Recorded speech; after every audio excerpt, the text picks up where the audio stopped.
ಅಂತ ಹೇಳಿದ್ರೆ 5,000 ಕೋಟಿ 6,000 ಕೋಟಿ ಯೋಜನೆ ಅನುಕೂಲಕ್ಕೆ ಯಾಕೆ ಬೇಕು?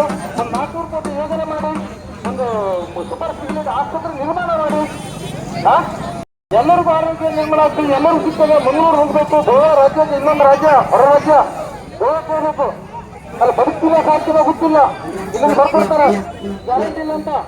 ಮಂಗಳೂರು ಹೋಗ್ಬೇಕು, ಮಣಿಪಾಲ್ ಹೋಗ್ಬೇಕು ಅಂತ ಯೋಜನೆ ಮಾಡಿ, ಬೇಡವಾದ ಯೋಜನೆ ಶ್ರೀಮಠದಂತು ನೌಕರಲ್ಲದಂತು ಇನ್ನೊಂದಂತು ನಿಮ್ಮ ನೌಕರಿ ಕೊಡ್ತೀವಿ ಅಂತ ಹೇಳಿದ್ರು, ನೀವು ಭೂಮಿ ಗಮನಿಸಿದ್ರು, ಪರಿಹಾರ ಕೊಟ್ಟರು.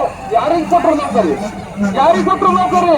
ಎಲ್ಲ ಹೊರರಾಜ್ಯದವರಿಗೆ ಹಿಂದಿ ವಾಲಗಳು ನೋಡಿ, ಕನ್ನಡ ಬರೋದಿಲ್ಲ, ಶ್ರೀಮಂತರಿಗೆ ಹೋಗಿ ಹಿಂದಿ ವಾಲಗಳು, ಕನ್ನಡ ಉತ್ತೋಗಿರೋಣ ಅಂಕೋಲಕಾರವರ ಹಿಂದಿ ವಾಲಗಳು ಶ್ರೀಮಂತನಲ್ಲಿ ಹೋಗಿ ನೀವು ಹೊರ ರಾಜ್ಯದವರಿಗೆ ನೌಕರಿ ಕೊಟ್ಟಿದ್ದಾರೆ. ಅನುದಾನವನ್ನು ಹೋಲ್ಡರಿಗೆ ಗೊತ್ತಾಗಿದೆ. ಹಾಗಾಗಿ ಹೋರಾಟ ಮಹಾತ್ಮ ಗಾಂಧಿಯವರು